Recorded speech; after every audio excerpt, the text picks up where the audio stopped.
It's me, Bobby Brown. Hey, what's up? I'm Kelly Rowland. Hi, this is Chelsea Clinton, and you're listening to me on That Total Nonsense.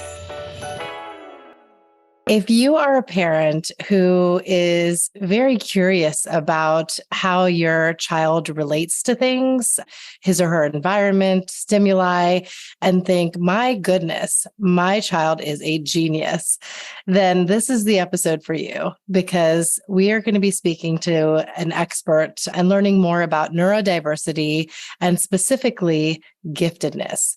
Dr. Matt Zakreski, PsyD, is a high-energy, creative clinical psychologist who utilizes an eclectic approach to meet the specific needs of his neurodivergent clients. He is proud to serve the gifted community as a consultant, professor, author, and researcher. He has spoken over 300 times all around the world about supporting neurodivergent kids. Dr. Zakreski graduated from Widener University's Institute for Graduate Clinical Psychology in 2016, and he is the founder of the Neurodiversity Collective. Dr. Matt, welcome to That's Total Mom Sense. I am thrilled to be here. It never gets old to be a guest on a podcast you listen to. It's sort of surreal. Like, oh man, I can't wait till the next episode drops. Oh wait, that's me. That's wonderful. And I love that you say that, because even though, there's mom in the title, this is very much a parent-centric show, and being inclusive is one of the pillars. And so I'm glad that you get to shed light as a father and a highly acclaimed expert. So that's really, really wonderful. Tell us about what neurodivergence means. It's important to have a clarity of terms, right? So neurodiversity is all the brains, right? It's everybody's brains. And you can broadly sort them into two categories, neurotypical and neurodivergent, right? Most people, 68%, give or take, of humans are neurotypical. They have a typical brain. It's within normal limits. Neurodivergent brains are things that are different in some way. And that could be inborn biologically, or that could be sort of something that happens to you as you live. You could be neurotypical, right? And then have a traumatic brain injury, and then you are no longer neurotypical. Grounding all of this in brain science is vital, because for a long, long time, we saw behaviors and the things that kids do as a reflection of personality, parenting, making it a choice, right? And thus, it's the kid's problem. Now we understand more and more that these things flow from brain differences, or legitimate quantifiable brain differences. The kid is still responsible for the choices they make, but where it's flowing from is a different place. With that knowledge changes how we intervene, and thus hopefully helps give our kids what they deserve. Yes, 100%. And so it's very much a spectrum. Can you tell us about, what that spectrum looks like? There are many things that are in the neurodivergent family, right? ADHD, very common. Autism, very common. OCD, schizophrenia. Growing up as a gifted kid in New Jersey, I just always assumed I was very smart. And I knew smart comes from the brain, but it never really occurred to me that my intelligence had something to do with the fact that my brain was literally different. But the more we learn about giftedness, it's not just, oh, you are good at spelling tests. It's, oh, you got a 1600 on the SAT. It's legitimate brain differences that show up not only in the classroom, but more importantly, on the playground, at the office, with your partner, in the community, right? You are gifted all the time. Right. And those brain differences, if kids don't know about them, or if their conversation stops with, oh, I guess I'm just really smart, then we are missing some of the fundamental aspects that can make this challenging. And the more people know, the better they can do. And can you actually tell us more about the science? Because you've written many articles about this, but is it the size of the brain, the speed of the synapses? Like, what is it in giftedness, specifically in the hardwiring? So I'm going to highlight three primary differences. The first is your frontoparietal integration area, which sounds very fancy, but if you're listening at home, take your right index finger, draw a line where your hairline is, So intelligence, as we've found it in the brain, it lives in this part of the brain, right? This frontoparietal integration area. That comes online a lot earlier in gifted kids, right? So those synapses, those connections that you talked about are fueling greater development, more rapid development in that part of the brain. Whereas in neurotypical kids, that stuff is coming online a little bit later. In gifted kids, we see it as early as 18 months. That's actually where personality comes from as well. So if you're listening to this, you're like thinking like, oh, that could be my kid. He or she is running around the playground like a little senator, right? And like, like Evita, right? Like, come to me, my children. That's Yes. also personality. It's probably a brain difference. So this area where intelligence is. Second thing we want to talk about is the amygdala. The amygdala is the source of fight or flight emotions in our brain. And it is usually, in neurotypical kids, it's the size of your thumbnail. So go ahead and take a look at your thumbnail. Try and ignore your French tip or your manicure or whatever you got going on there. Just the actual OG nail. But in gifted kids, it can be up to twice as big. So if you look at your both thumbs next to each other, I mean, we're taking a small thing, but we're doubling it, right? So that is another thing. And then last but not least, the gifted brain has a lot more neural connections, right? So if you see it, it's not just local roads in the gifted brain, it's all superhighways.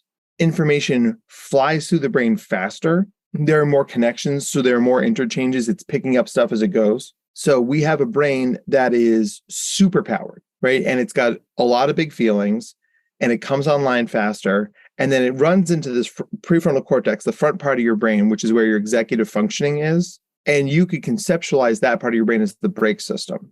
So the gifted brain is a 2024 Ferrari Testarossa, and your prefrontal cortex is the brake system on a 1988 Dodge Dart. Google it if you don't know what I'm talking about. It's a mismatch of systems.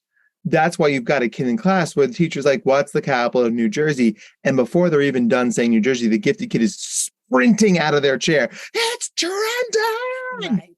Okay, Tommy, like it's taking several notches. But all of these things are manifestation of brain differences. When did you first discover, and your parents, that you were gifted? A lot of kids get identified in second grade. The American education system has a lot of redundancy built in. So we see a lot of kids get identified in second grade because second grade in many ways is a redo of first grade, right? It adds more, but not a lot. So you start to see kids get bored in class. You start to see kids move through things quickly. That's what happened to me. They sent us home with a math workbook. We were supposed to do pages 1 through 4. I finished the dang thing. And I brought it back into school on Monday and I gave it to them and they said, what's this? And I said, well, I finished the book. And they sent me to the principal's office because they were convinced I had cheated. And this was before Google. So it's not like I could have even looked up the answers, right? So then my parents said, he's probably gifted. That makes sense. So we did the IQ test, got a 144 IQ. And they sent me back to class and they just gave me another math workbook, right? I mean, like nothing changed. And even as an 8-year-old, a very precocious 8-year-old, but an 8-year-old nonetheless, I remember going home and saying to my mom, like, that's not right. Like I showed you I could do the thing. Why are you giving me more of the thing, right? Yes. Let me do the next thing, the harder thing, the more interesting thing.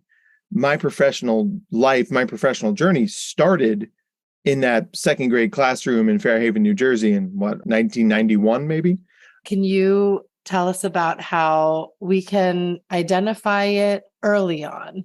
Because you said even a toddler can manipulate things differently. And so when can a parent decide, okay, we're going to do an IQ test at this age to find out where my kid stands?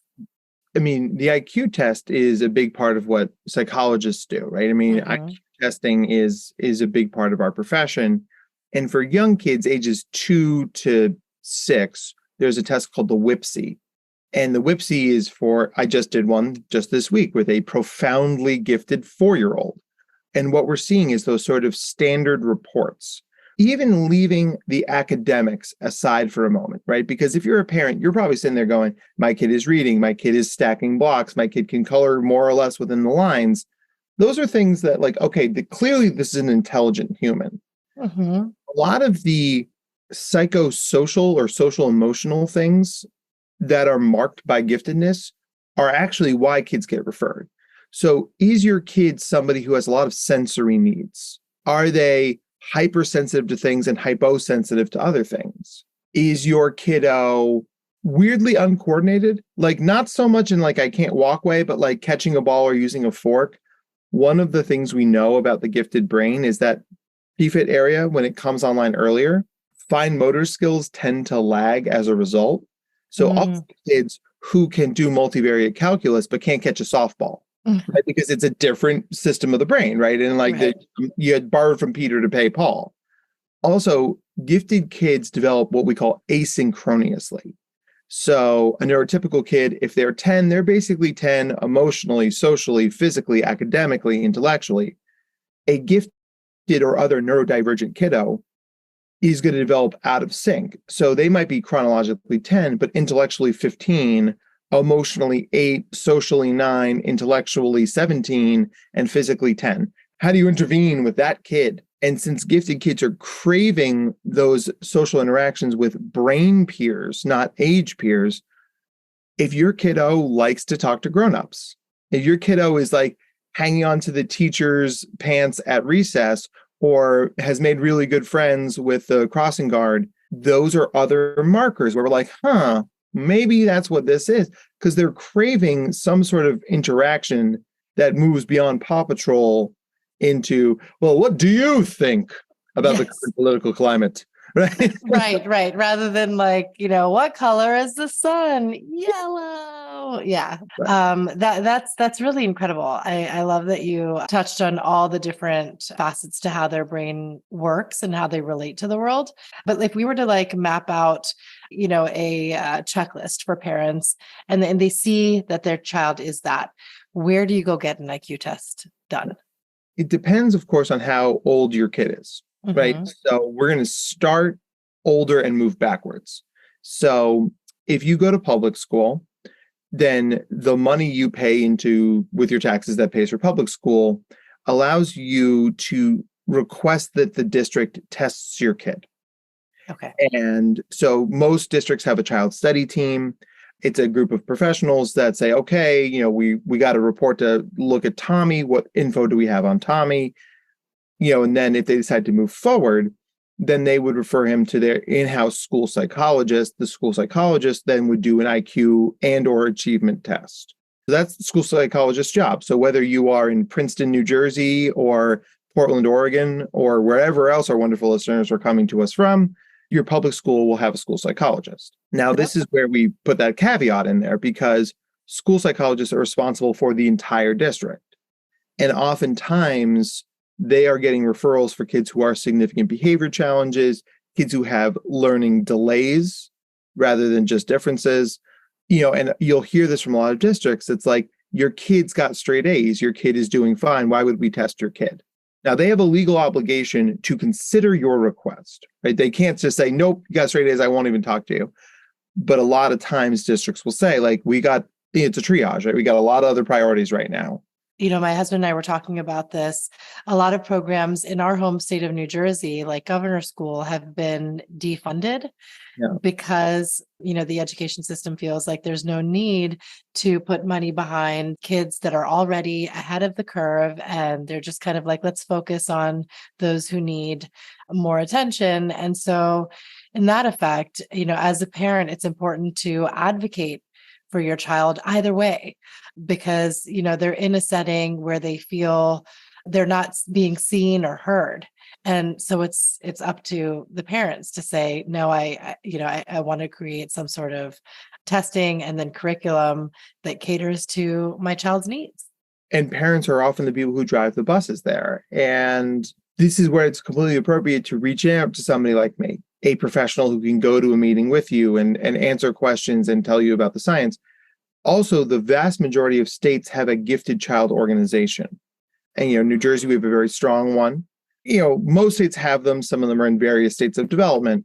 But don't go it alone. Gather your super friends. Because I'm assuming if you're listening to this podcast and you're a parent, you're probably doing it in fits and starts, driving between soccer practices and ballet and school. And you've got to drop the dry cleaning off. And oh my gosh, I've got to get to the office. It's hard to find the time to do any of these things, right? Right. So do yourself a favor and gather more resources, gather more people, because ultimately that's going to be what drives this forward in a productive way. One thing to mention there for New Jersey, there's the Gifted Child Society. I just want to plug them and their director, Darcy Natali. She's phenomenal, and she really helps parents through just generations from age 4 well through college navigate which school to consider or which programs. And the Gifted Child Society does workshops and summer camps and that sort of thing throughout the year so that kids, feel challenged and are exposed to that sort of learning, which is excellent. And they do administer IQ tests as well. And so I think that's important to note as well, like find out what that society is in your state and see if they can do an IQ test to start. For sure. And also here in New Jersey, the New Jersey Association for Gifted Children, they're out in the forefront with legislation. They're in schools. We have an annual conference every year. I may or may not be keynoting it in March. So if you happen to find yourself in New Jersey in March and you want to come see me talk to a room full of people, I trust you, you will not be bored. Amazing. So, but yeah, you can't go it alone. When I talk to everybody, it's like, wow, I didn't sign up to be an advocate, but oh my gosh, I've got to be an advocate. Like I've got to know the law. I've got to know best practice. Like I couldn't teach a 4th grade classroom, right? If you put me in there, I would scream. Right. But I have to know to do my job, pedagogy and standards and praxis. It's just, I have to be able to speak that language or I cannot be the most effective advocate I can be. Exactly. So if your school says, listen, we can't get to it, we're so sorry, or no, we just won't do it, that's when you would go private. Right? So you go to the Gifted Child Society or you find a clinical psychologist like myself, and then you get a private IQ test done. Now, those are more expensive, right? The nice thing about going to the district is it's free. You've already paid for it. I probably cost myself thousands of dollars of business over the years because I always tell parents, go to your school district first. I do good work, but I'm not cheap, right? It's like I got to pay my bills. I got to keep my lights on. One of those. What are the rates so that we, are aware? You could go to Rutgers. Rutgers has the psychology clinic that they run for that grad students staff it. You can get an IQ test done there for pretty cheap. Or you go to Dr. So-and-so from Greater Princeton, let's say, who is a classically trained neuropsychologist, and they're going to charge you 10 grand. There's a broad spectrum, and it is totally appropriate if you're a parent who's thinking about doing private testing to call around and ask for rates. Like that is appropriate. It's good practice, right? If you were buying a car, you wouldn't be like, well, I went to the Mazda dealership here in town and they told me it's this much. I guess I just won't ask any more questions, right? Right? You owe it to yourself and your kid to ask around. And I think 999 times out of 1,000, a private testing is going to be worth the money, right? Yeah. I obviously have a bit of a bias on that because that pays my bills. Right. No, but it's something that we should be aware of, especially if you're testing the younger kids and they're not in a school system as yet. Yeah. Would you say it's like how much roughly per hour so that the audience knows? It is reasonable to assume somewhere between $500 and $1,000 per hour. Okay. Right. So, so you figure like a 2 to 3 hour process is going to run you somewhere between $2,000 and $3,000. Right. Yep. Yeah. And again, well worth it if it's something that's going to set you on a course for your child. What about Mensa? What's the difference? So Mensa really sort of serves the adults, right? Okay. A lot of the gifted programming, because all of our marching orders come from the Javits grant, the federal Javits grant, which basically mandates that every state needs to have some version of gifted education. So the National Association for Gifted Children, essentially they're the mothership, right? And they've dispatched all of us to our different states, and we do our boots on the ground stuff and then report back to the powers that be in Washington. But our purview is really only through K through 12. You're seeing more gifted stuff occur in colleges, but it's, for many professionals, it's like, I got you to college. There are many gifted people there. Find your people. Good luck. Right. So Mensa sort of picks up the baton as an organization and serves gifted adults who maybe didn't get the proper gifted education or are underemployed or underwhelmed. Not all of us can be Fields Medal winning mathematicians. So, and I've been to a handful of Mensa meetings over the years. It's an advocacy group. It's a resource center, but it's also in many ways a support group. It's like, hey, there are not too many people on planet Earth whose brains work like our brains. I'm glad we are all in a room where our brains can bounce off each other like that. And there's something powerful about being around like-minded people. What I've found is that it's not how much they know. It's not like, oh, my 3-year-old is reading chapter books. It's like, you don't have to think that it's so unattainable like that. It's essentially measuring the horsepower of the brain. And in the test, a psychologist will take them through almost like brain teasers and puzzles and things like that and see how fast they can solve them. And when you look at percentiles, essentially, if a child is in the 99th percentile for that age 4, age 5, whatever it may be, that means that they solved that faster than 98% of the kids at that exact age. Mm-hmm. Right. Yeah. If you can kind of speak to what some of those exercises are that you take them through, and then what is considered gifted as far as IQ level. So we've decided that intelligence is 5 things, and it's verbal comprehension. So what you know and can understand, problem solving, nonverbal reasoning, memory, and processing speed. Those 5 things, with their powers combined, right, make IQ. IQ is inherently a flawed measure, right? It's not like we can just snap a picture of your brain and like, oh, this is how smart you are. Right. We've decided these 5 things make up intelligence. And I'll tell you this, a lot of times gifted kids do great in verbal reasoning, nonverbal reasoning, and problem solving, and fall off a cliff in terms of memory and processing speed.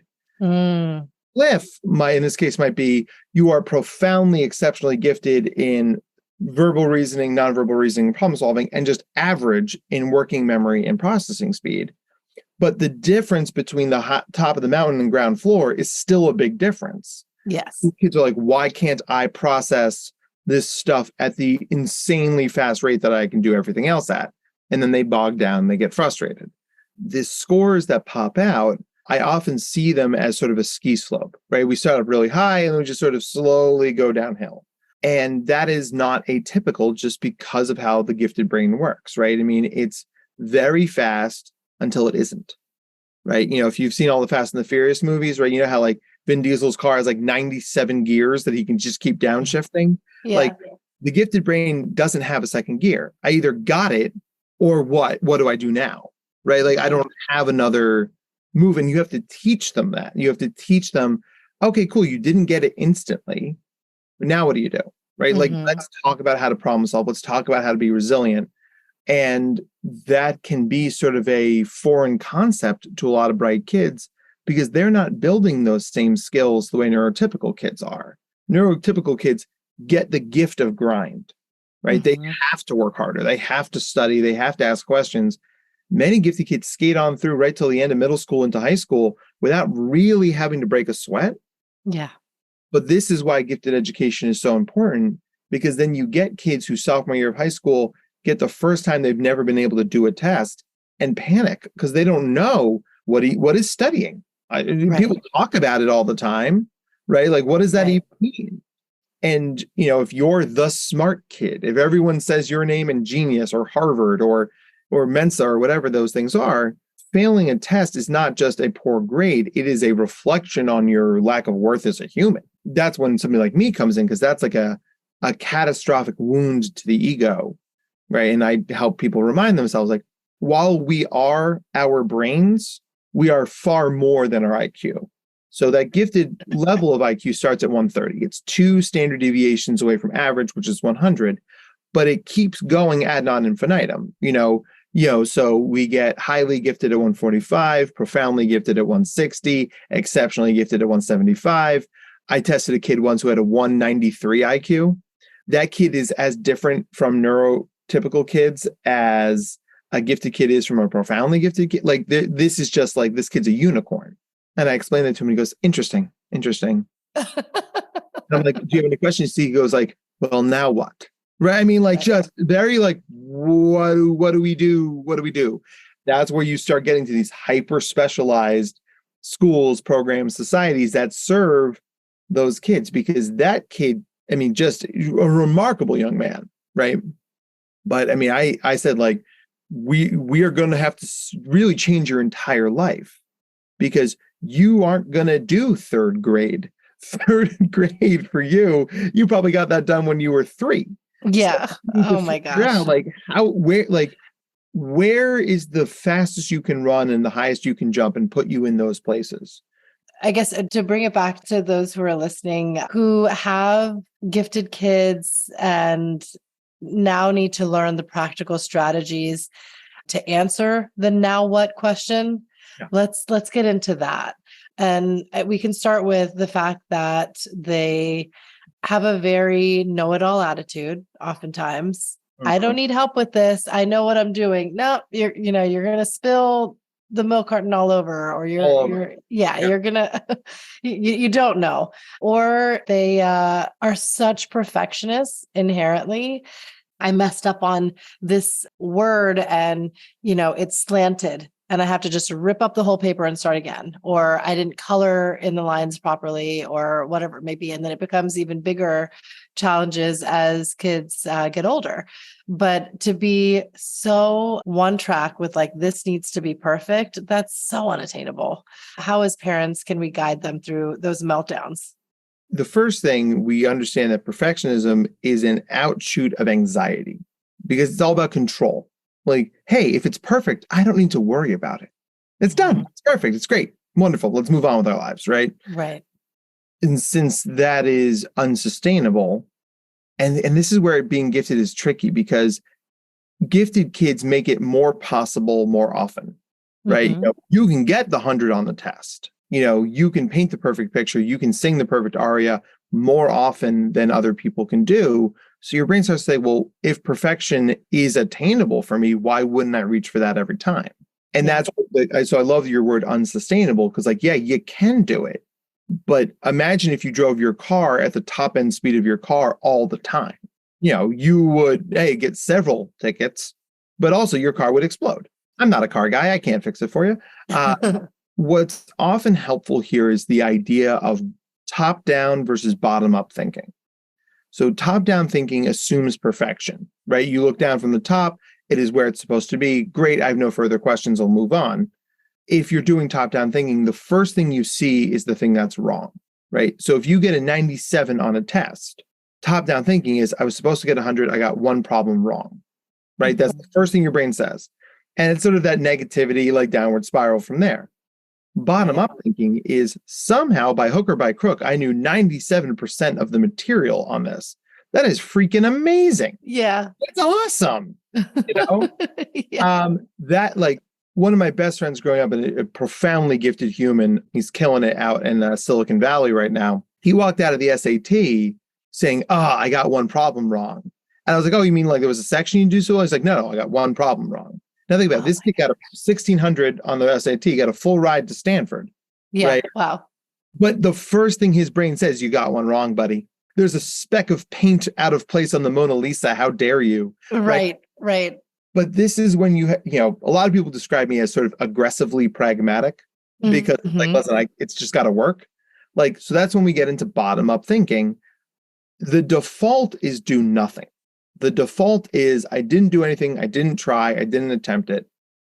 So anything you do through that mindset is value added. Mm-hmm. Like if you wanted to go to the gym today, as parents, like we're always like, I got to get to the gym. You never get to the gym. There's always stuff that gets in the way. So instead of going to the gym, you did 20 minutes of planking after the kids went to bed. Bottom up thinking says you did something. You added value. Yeah. So if you said to your kiddo, I know you wanted to draw a perfect picture of a shark, and I know the shark is not as good as you wanted it to be, but it isn't, the shark is either good or bad. It's not binary thinking. It's, there could have been no shark or whatever shark you added, right? Yes, and we can talk about how to make that shark better, right? So better is a journey. Best is a destination. We want to do Mm, our best and throw it out of our kids' vocabulary because it's not helpful. Better is we can always try and do better, right? And that's a very cool thing because, parenting is a journey and always trying to get better, right? right. Perfect parents, no matter what they say on Instagram or Pinterest. I'm speaking directly to you, audience. Yes. Social media will break your brain on that.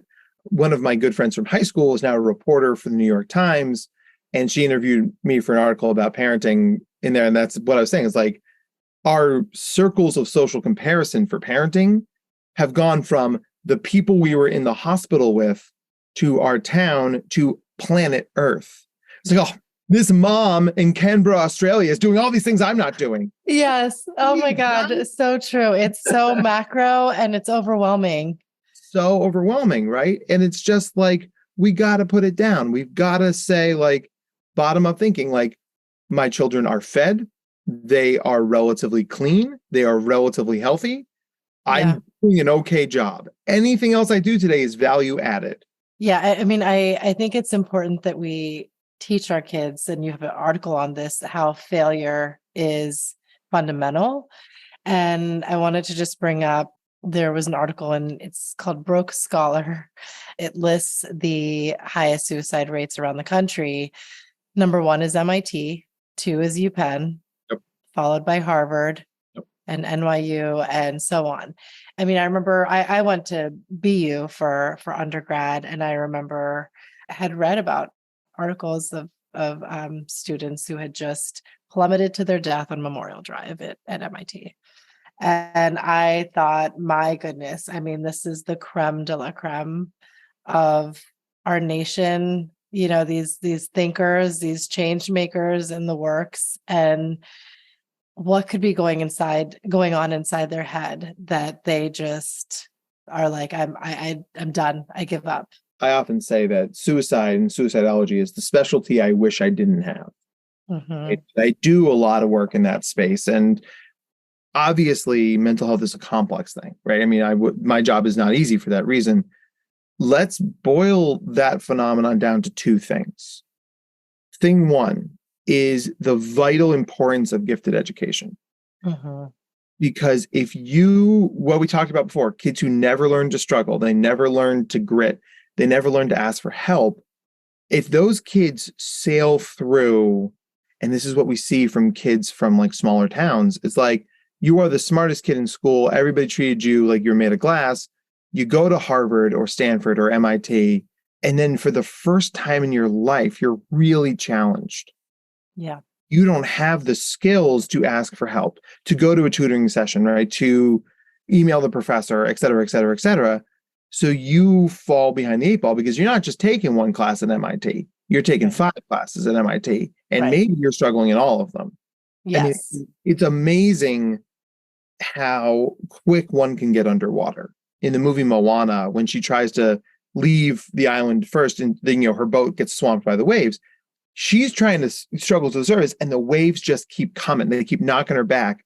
And that's what struggle is in school, right? Because it's like, it's not going to stop. You've got to get a life raft. You've got to get some help, right? Otherwise, the system doesn't care. Yeah. It's just going to keep coming.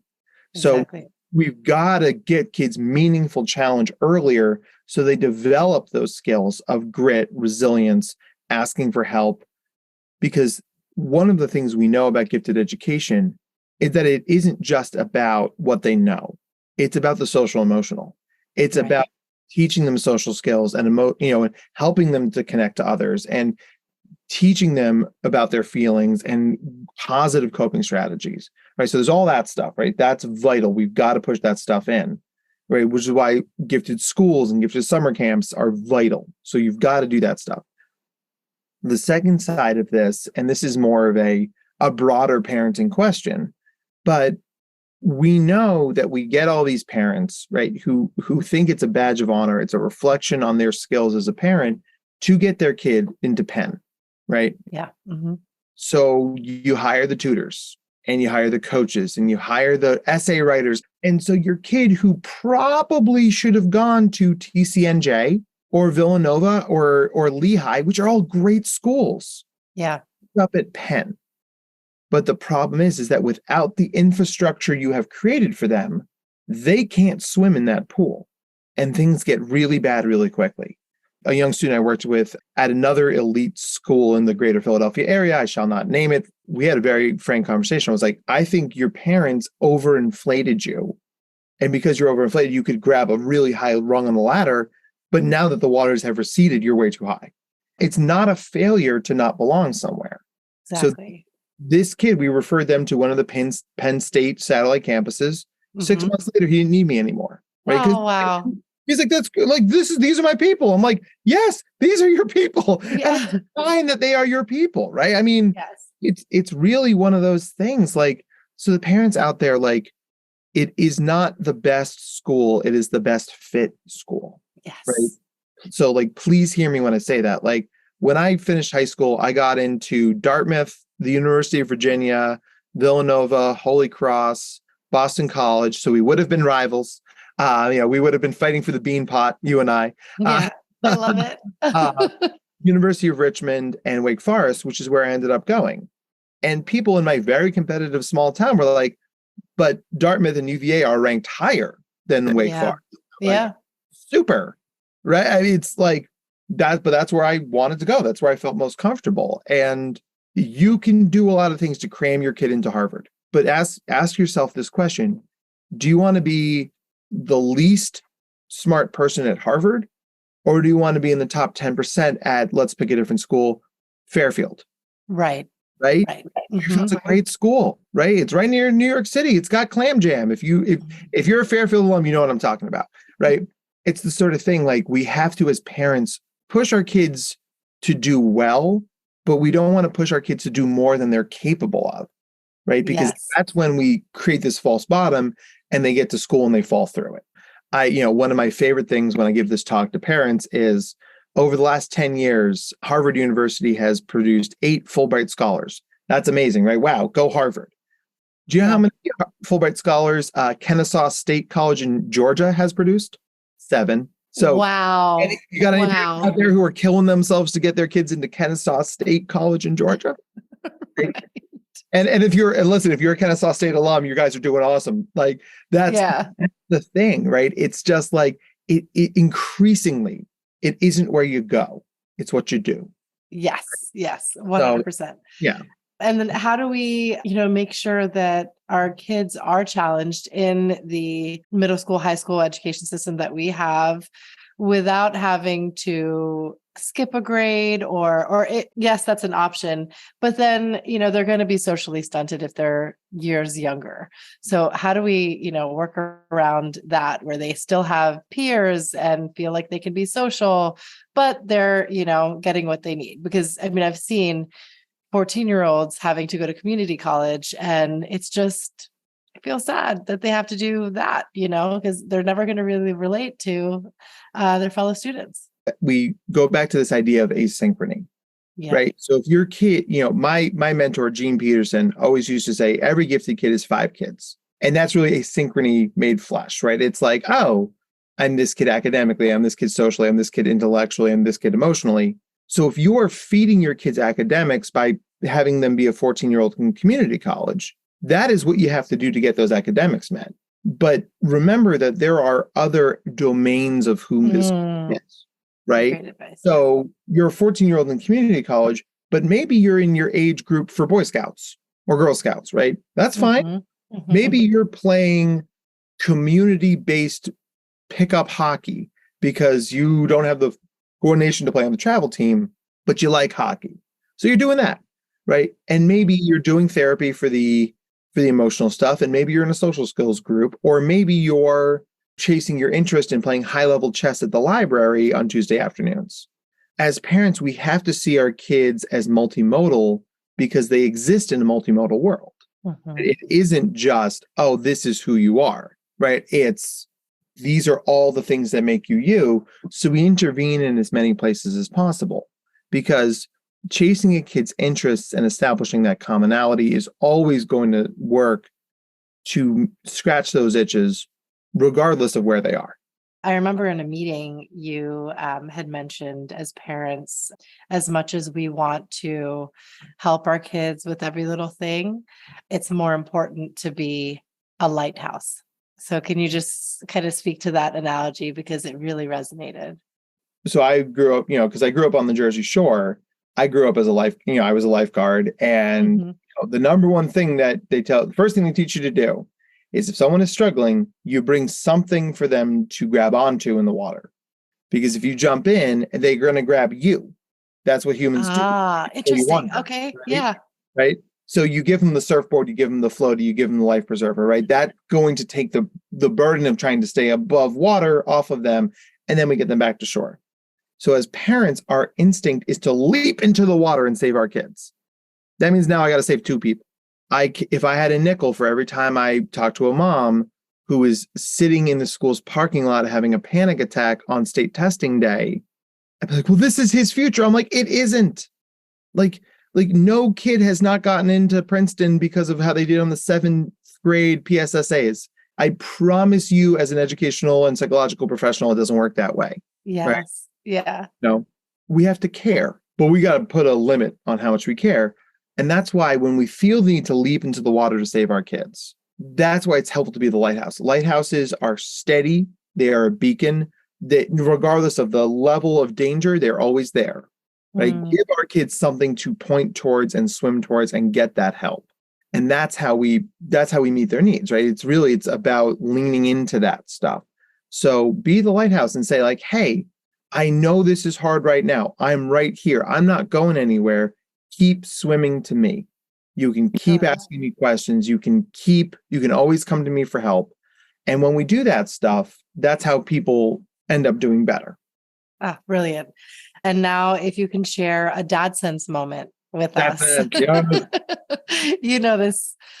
segment of the show. So yeah, tell us when you trusted that intuition. And I'm sure it's every day, but sometimes it really, really works out in your favor. So there's two parts of this. Do you mind if I share two? Yes. Oh my gosh. Of course. Please. When, I took my kids to the local park. There was a kiddo who fell off the slide, and they didn't fall far, right? But, they were clearly hurt. And it was the sort of thing that I instinctively I scooped down. I was like, hey, are you okay? Like, keeping a distance. I don't know this child. Right.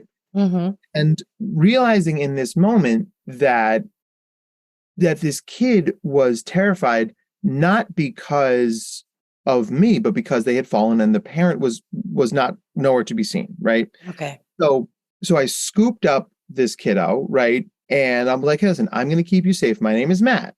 What's your name?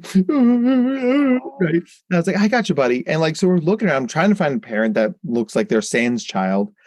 And then I look over and there's a mom who is trying to change, the younger kid's dirty diaper. Right. It was definitely classic old school blowout, right? Okay. Yeah. Oh. So I walk over, I'm like, hi, ma'am. And sorry, is this your kiddo? And she's like, oh my God, I'm so sorry. And she was like, you must think I'm a terrible parent. And I remember thinking to myself, as she has a screaming poop covered baby and a screaming skinned knee kiddo, I'm like, no, this is impossibly difficult, right? Like, these things happen at the same time. I do not judge you for this. And it's so so I'm like, listen, which kid would you rather have right now? Would you rather have the poopy kid or the bleeding kid? She goes, the bleeding kid. So I changed this kid's diaper. Right. And listen, this is not a humble brag. I am not a superhero parent. I'm a parent who gets it. Yes. Right. How many times have other parents stepped in and helped me out? How many times have an extra server come over to a restaurant and give my kids some crayons? We cannot be, our instincts to offer help are great, but the instincts to receive help. And this is when I'm speaking directly to the men, right? To my dads out there. Your instinct is not to be able to receive help, to say, no, I got this. I can handle it on my own. And I'm going to say this as gently as I can. You're wrong. Yeah. Right. None of us can do this alone. Right. And it's so leaning on our partner or partners, leaning on family, not being afraid to call a babysitter, not being afraid to call another dad who is also overwhelmed and say, hey, let's be overwhelmed together. Let's make it a mantivity. Right. That's what we do. And those things are so vital because, and this is sort of segueing into the second point, there's a lot of stuff out there for moms. There are mom groups, parenting groups, stuff like that. There's not a lot of stuff out there for dads. So dads, don't wait to be an assistant coach on your kid's little league team in 3 years to find male company. There's no reason you can't go to the parenting class. There's no reason you can't go to the library. Like, if you involve yourself in this world, you will meet other parents of all genders, right, who are dealing with this stuff. So, I feel like dads often feel like they need permission to do something like that. Mm-hmm. So as a dad and a mental health professional and a common podcast guest, I'm hereby giving you permission. Find your people, your supports, because you deserve it. And you're going to find that not only you're a better parent, but you're a better person. That's so, so useful and helpful. And thank you. I'm glad that my audience gets to hear you say that. All parents listening in. Is there a quote that you live by? My favorite quote is, "Good is the enemy of great, but great is the enemy of done." And like I said, aggressively pragmatic. Yes. Yes. Because I'm a recovering perfectionist, right? And like, I could fiddle with things until they're perfect, but then I don't get anything else done. So good can be the enemy of great. That's true. But great is often the enemy of done. And since we are all overworked and overwhelmed, giving ourselves permission to be done is pretty important. Yes, 100%. And where can my listeners follow you and learn more about the Neurodiversity Collective and getting involved? I'm all over the social media. We have a really lovely Facebook group, facebook.com/Dr. Matt Zakreski. It's giftedness and nerdy humor and parenting advice and mental health stuff. Our practices website is the neurodiversitycollective.com. That's a mouthful, so just punch my name into Google and it'll come right up. I did on a lot of podcasts, so if this was interesting, if you put my name into Spotify or wherever you find your podcast, you'll see more of me. I don't know why you'd want to listen to more. But it's out there, I promise. Yes. No, they'll want to. Our paths crossed, right, when I gave a talk to a gifted school. And I think that's the part of my job I like the most. I love getting to go to a school or a community. And that's why I travel all over the country and sometimes all over the world. I mean, next week I'm going to Minnesota. The week after that, I'm going to Reno, Nevada. The week after that, down to Philadelphia. Like, I love going places because that's where you can make the biggest impact. I have a mission to help as many neurodivergent kids and many parents of neurodivergent kids as I can.